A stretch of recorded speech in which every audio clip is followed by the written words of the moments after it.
Statehouse. It's this neat building from another time, if you will, that's sitting here in the middle of this 20th, 21st century city. It seems natural that a place like this, with its history, with how old it is, that it would have ghosts. So you ask, why would ghosts want to hang out here besides the amazing history of the place? No, I think it just naturally draws them in. We've been doing the haunted tours since about 1994, and we've been sold out every year. I think folks like to come out, especially at night, to go through the Ohio Statehouse, because ultimately I think they feel like they're getting away with something. Since we are centrally located here in Columbus, in our state capital, we are not forced to only tell strictly Ohio Statehouse history and stories related to. We can talk about all Ohio history.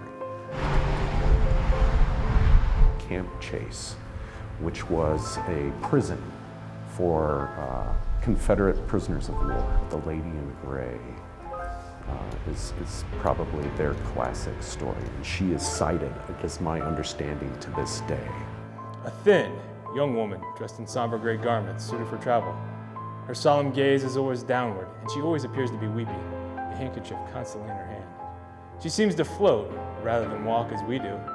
She also leaves floral tribute at the grave of one Benjamin Allen of the 50th Tennessee Volunteers. Is the Gray Lady his sweetheart, so distraught as death, so far from his home with loved ones that her unhappy spirit walks the mortal world?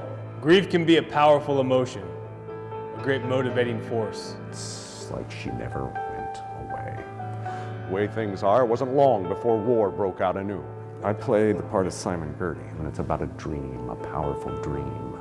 And it's like he's come to the future, and what has caught his attention is this painting. He's been looking at the paintings in the building and the statues and the art, trying to get a grasp of where he's at and what these people must be like when he sees the signing of the Treaty of Greenville. And there's a number of things that really pisses him off about that painting. For Girdy, it's like the 1780s, right at the end of the Revolution, deep in the Ohio country. It's kind of the juxtapose to the other side of the issue.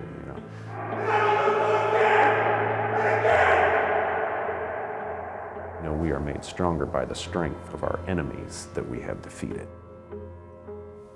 Probably the most classic story, of course, is the Lincoln and Kate Chase dancing in the Senate chambers. And it happened to Governor Foraker in the 1880s. And as the story goes, he was working late in the governor's office, thinking he was practically the only one in the building, and when he heard music.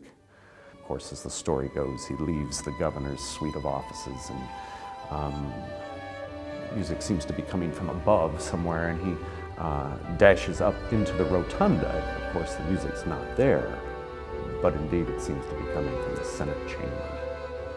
Now, in those days, in the Senate chamber, they had a balcony, a middle balcony that overlooked the floor of the Senate chamber. And for whatever reason, as the story goes, the governor dashed up the stairs to the balcony, and the music is building as he does this. And then as he comes out into the balcony and looks down onto the floor, it's like the music reaches a crescendo. And as when he looks down, he sees these two ghosts, these specters. And he remarked that they were wearing the fashions of 20 years or so previous. He was reminded at that moment, it reminded him of being at the Statehouse as a young man in February of 1861, when the President-elect Lincoln was on his way to Washington to be sworn in. They held at one point a ball, a soiree, if you will, in the rotunda of the Statehouse. And that song that he was hearing, that waltz, it finally connected for him. And so he was convinced that what he saw on the floor there dancing was Kate Chase and President-elect Lincoln at that time having a dance.